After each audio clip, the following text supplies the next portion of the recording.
Kompas Malam, Saudara. Besok Timnas Indonesia akan melangsungkan uji coba melawan Timnas Tanzania.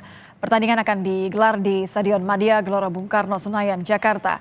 Pertandingan kontra Tanzania yang digelar besok merupakan laga uji coba sebelum menghadapi Irak dan Filipina dalam lanjutan kualifikasi Piala Dunia 2026 pada tanggal 6 dan 11 Juni mendatang. Dan dalam sesi latihan, sejumlah pemain andalan telah tampak bergabung. Di antaranya ada Pratama Arhan, Asnawi Mangkualam, dan Rafael Struijk.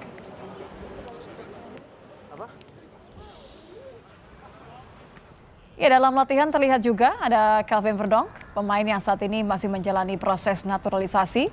Pemain yang merumput di Liga Belanda ini terlihat mengikuti latihan ringan bersama skuad Shin Taeyong. Menurut rencana ada pada Senin pekan depan, Saudara, proses naturalisasi akan dilakukan di Komisi 3 dan 10 DPR. Sementara itu pelatih Shin Taeyong mengatakan dalam laga persahabatan melawan Tanzania besok akan menjadi tolak ukur sekaligus bahan evaluasi sebelum menghadapi Irak dan Filipina dalam lanjutan kualifikasi Piala Dunia 2026. Shin Taeyong juga menegaskan kemenangan melawan Tanzania tidak menjadi prioritas skuad Garuda. 서두에 얘기했듯이 좋은 결과가 중요한 것이 우리 포커스가 6일날 경기가 포커스고 내일 경기는 우리 선수들의 전체적인 몸 상태, 경기를 휴식을 취하다 왔을 때 지금 어느 정도 올라와 있는지 경기 감각을 어떻게 그런 쪽 포커스니까 너무 경기 결과에 대해서 좋은 결과 가져와야 된다 생각 안 했으면 좋겠습니다. Kalau dengan kompakan ya tentunya beberapa pemain yang hadir di TC kali ini kita sudah bertemu di TC sebelumnya dan yang hadir pada hari TC kali ini juga hampir sama seluruh pemain, jadi tidak ada yang sulit buat adaptasi sampai saat ini. Semoga di pertandingan besok bisa memberikan yang terbaik dan terhindar dari cedera. Terima kasih. Sementara dalam lanjutan kualifikasi Piala Dunia 2026, 6 Juni mendatang, Saudara, pemain Timnas Indonesia Shane Patinama optimistis Indonesia bisa mengalahkan Irak di Stadion Utama Gelora Bung Karno, Senayan, Jakarta. Shane yakin Timnas Indonesia bisa memperoleh kemenangan dari tim manapun dan lolos ke putaran selanjutnya. Now I hope that it doesn't matter who scores, that we just win, because if we win against Iraq, we show that we are, in a good direction, and if we win also, we can go into the next stage in qualification. So I just think we are really confident, and we, what I say, it doesn't matter who scores. If we just win and we can go to the next round, it will be amazing. So.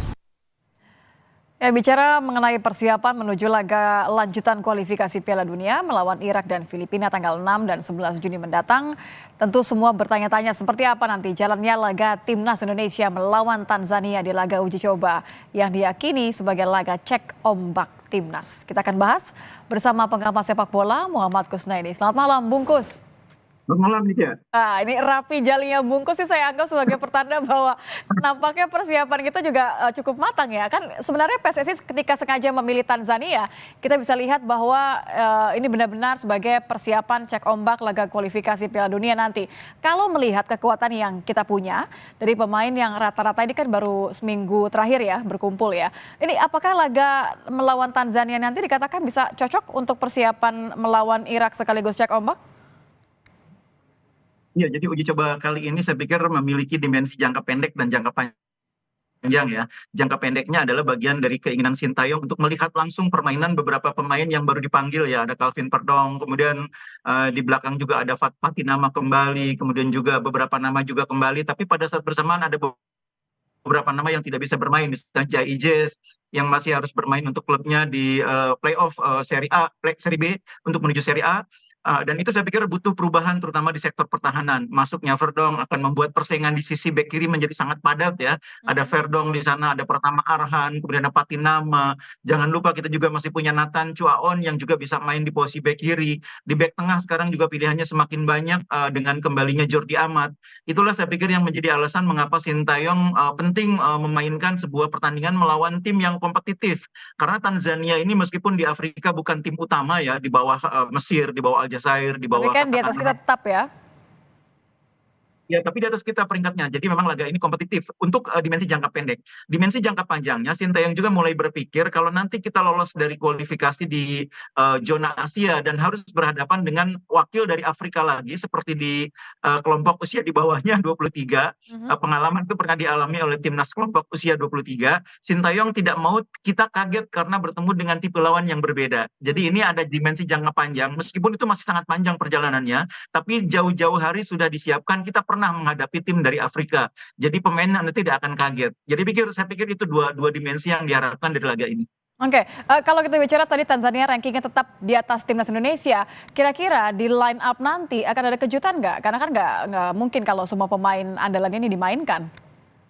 Ya, dengan mengubah status pertandingan dari pertandingan yang mendapatkan poin jadi hanya pertandingan yang statusnya adalah training match, itu jelas Sintayong ingin melakukan perubahan. Jelas akan banyak eksperimen dan pemain-pemain yang belum pernah dimainkan pasti akan dimainkan di laga ini. Itu saya pikir perubahan status itu menggambarkan keinginan Sintayong untuk melakukan itu. Nah, menarik untuk melihat bagaimana kombinasi di lini pertahanan, misalnya nanti ketika tidak ada Jai Ijes, tapi kembali Jordi Amat, apakah Justin yang akan menjadi bagian dari trio di belakang bersama dengan Rizky Ridho, atau justru Sandy Walsh yang akan dimainkan sebagai bagian dari trio, apakah Calvin Verdong akan menjadi alternatif utama, apakah Patinama, itu hal-hal yang pasti akan diuji coba dalam pertandingan besok. Sintayong juga saya pikir akan mencoba memainkan Malik Rizaldi sebagai alternatif, karena Malik ini pemain yang banyak mendapatkan support dari para supporter agar diberi kesempatan, dan Sintayong akhirnya membuka ruang bagi dia untuk bergabung sesudah Malik tampil di final Liga 1. Ya, ini baru saja selesai berarti ya dari permainan kemarin. Kalau yang menarik ketika Sintayong mengatakan ini targetnya bukan skor, tapi uji coba fisik supaya bisa lawan Irak katakanlah 90 menit penuh nih akan maksimal. Artinya Anda juga melihat bahwa laga nanti melawan Tanzania juga jadi ajang utak-atik uji strateginya Sintayong ya. Kalau menurut Anda apa kemungkinan besar strategi yang akan paling teruji untuk digunakan tidak hanya melawan Tanzania tapi juga bisa dipakai melawan Irak?